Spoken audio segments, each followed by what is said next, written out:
Hello friends, ഇന്നത്തെ വീഡിയോയിലൂടെ നാം പഠിക്കാൻ പോകുന്നത് ഒരു അടിപൊളി യൂസേജാണ്. നല്ല മനോഹരമായിട്ടുള്ള ഒരു യൂസേജാണ് ഇന്നത്തെ വീഡിയോയിലൂടെ നാം പഠിക്കാൻ പോകുന്നത്. യൂസ്ഡ് ടു എന്നുള്ളതാണ്. അതിനെ ഒരു സെൻറ്റൻസിൽ വരുമ്പോൾ അതിൻ്റെ യൂസേജ് എങ്ങനെയാണ്, അതിൻ്റെ അർത്ഥം എങ്ങനെയാണെന്ന് നമുക്ക് പരിശോധിക്കാം. ഒന്നാമതായി ഒരു ഉദാഹരണം എടുക്കുകയാണെന്നുണ്ടെങ്കിൽ, I used to watch your videos earlier. നിങ്ങളുടെ വീഡിയോസ് ഞാൻ മുമ്പ് കാണാറുണ്ടായിരുന്നു. ഇപ്പോൾ കാണാറില്ല എന്ന് യൂസ്ഡ് ടു എന്ന യൂസേജിൽ നിന്ന് നമുക്ക് ലഭിക്കുന്നതാണ്. അത് പ്രത്യേകം പറയേണ്ട കാര്യമില്ല. അടുത്തൊരു ഉദാഹരണം എടുക്കാം. I used to speak English fluently.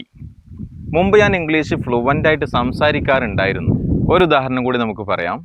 I used to read newspapers earlier. മുമ്പ് ഞാൻ ന്യൂസ് പേപ്പേഴ്സ് ഡെയിലി വായിക്കാറുണ്ടായിരുന്നു.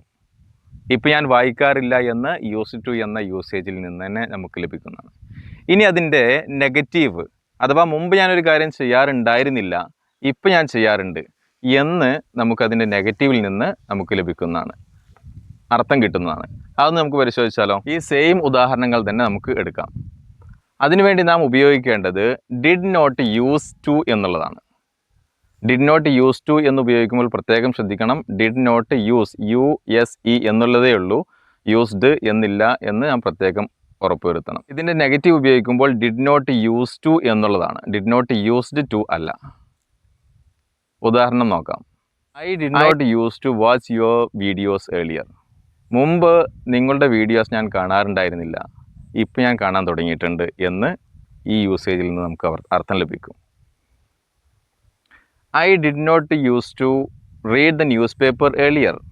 മുമ്പ് ഞാൻ ന്യൂസ് പേപ്പർ വായിക്കാറുണ്ടായിരുന്നില്ല, ഇപ്പം ഞാനത് തുടങ്ങിയിട്ടുണ്ട്. I did not use to speak English fluently. ഞാൻ ഇംഗ്ലീഷ് ഫ്ലുവൻ്റായിട്ട് മുമ്പ് സംസാരിക്കാറുണ്ടായിരുന്നില്ല, ഇപ്പം ഞാൻ സംസാരിക്കാൻ തുടങ്ങിയിട്ടുണ്ട്. നിങ്ങളുടെ വീഡിയോ ഒക്കെ വാച്ച് ചെയ്തതിന് ശേഷം ഇപ്പം ഞാൻ ഇംഗ്ലീഷ് ഫ്ലുവൻ്റായിട്ട് സംസാരിക്കാൻ തുടങ്ങിയിട്ടുണ്ട് എന്ന് അതിന് അർത്ഥം ലഭിക്കുന്നതാണ്.